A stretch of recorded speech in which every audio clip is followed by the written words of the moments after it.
Dainik Manna. Praise the Lord. नया दिन नई उम्मीद में आप सभी का स्वागत है। आज के वचन को लेकर हम पढ़ेंगे नीति वचन उसकी 14वीं अध्याय 25वीं आयत को।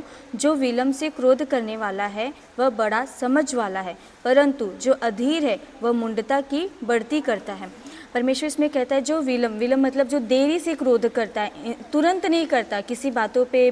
जैसे कभी कभी हम जॉब वगैरह पे भी रहते हैं, वहाँ पे भी कोई हमें कुछ गलत बोल देता है तो हम तुरंत उसका जवाब दे देते हैं, लेकिन ऐसा हमें नहीं करना चाहिए। उस जगह पे रह के थोड़ा शांति से हमें काम करना चाहिए। कभी कभी हम जॉब पे भी लेट वगैरह पहुँचते हैं तो जो हमारे वहाँ पे बॉस रहते हैं, सर रहते हैं, वो हमें तुरंत गुस्सा करने लगते हैं और फिर हम उन्हें तुरंत रिप्लाई करने लगते हैं, लेकिन हमें ऐसा नहीं करना चाहिए। थोड़ा समझ के शांति से बात करना चाहिए, तो वो जो आप बोलोगे वो समझेंगे। लेकिन अगर आप तुरंत रिप्लाई करोगे तो शायद वो गुस्से में हो, वो आपसे और अधिक ऊँची आवाज़ में बात करे या फिर आपको जॉब से निकालने की बात करें।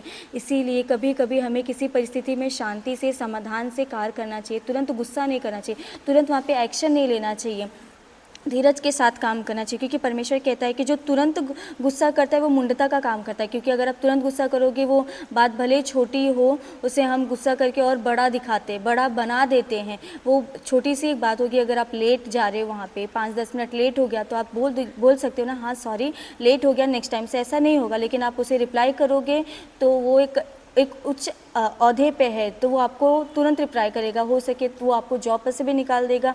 ये एक बड़ी बात होगी ना कि आपको एक मुश्किल से एक जॉब मिला है, आप तुरंत उसे गुस्सा करोगे, उसे गवा दोगे उस चीज़ को। तो वहाँ पे हमें शांत रहना सीखना है कि थोड़ी देर के बाद ठंडे दिमाग से उस चीज़ का रिप्लाई दे। ठंडे शांत होने के बाद हमें उस क्वेश्चन का उन्हें आंसर देना चाहिए।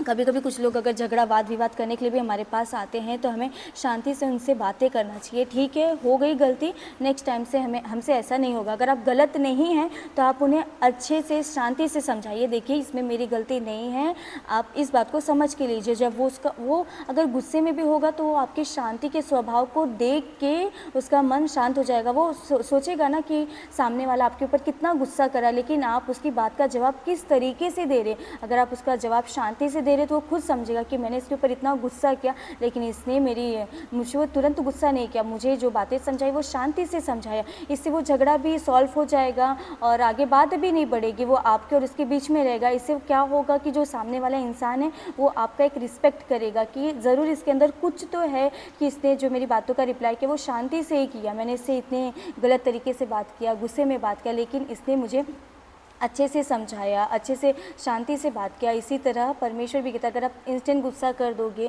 तो वो इंसान भी आपसे कभी बात नहीं करेगा, वो आपके बारे में भी लोगों को गलत ही बताएगा। लेकिन जब आप उसे शांति से बात करोगे तो ज़रूर है कि वो इंसान भी जब दूसरे लोगों को आपके बारे में बताएगा तो वो बोलेगा कि उसका मन में कितनी शांति है, मैंने उससे गलत तरीके से बात किया लेकिन उसने मेरी बातों का तुरंत गुस्से में जवाब नहीं दिया, उसने मुझे शांति से समझाया।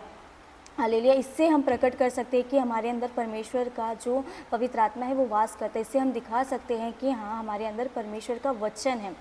तो हमें शांति समाधान से ही रहना चाहिए, तुरंत गुस्सा नहीं करना चाहिए, किसी भी बातों का तुरंत हमें विरोध नहीं करना चाहिए। अगर वो चीज़ गलत है तो आप उसे शांति के साथ, जिस व्यक्ति को बताना है उसे आप शांति से बताइए कि आप इस वे में करेंगे तो ये राइट है, ऐसे करेंगे तो ये गलत है। अगर आप गुस्से में बताओगे तो वो ज़रूर वो गलत रास्ता ही चुनेगा, आपकी बात को नहीं सुनेगा। अगर आप शांति से बोलोगे कि अगर आप ऐसा करोगे तो इसमें आगे जाके आपको प्रॉब्लम होगा ही, अगर आप ऐसा करोगे तो इसमें ज़रूर आप अच्छे से कार्य कर सकते हैं। अगर आप ऐसा समझाएंगे फिर एक टाइम आएगा कि वो सोचेगा कि हाँ, आपने उसे सलाह दिया था, वो आपकी सलाह मान के अच्छे से काम किया, वो आपका धन्यवाद करेगा और आपके अंदर जो परमेश्वर का वो जो पवित्र आत्मा है, शांति का एक फल है, वो उस चीज़ को भी आपके द्वारा देखेगा कि इनके अंदर जो चीज़ है वो शांति उनके परमेश्वर के द्वारा है। वो आपके अंदर एक परमेश्वर के प्रेम को देखेगा। तो हमें उसी तरह से दिखाना है कि हाँ, हमारे अंदर परमेश्वर का जो वचन है वो शांति का वो हमारे अंदर है।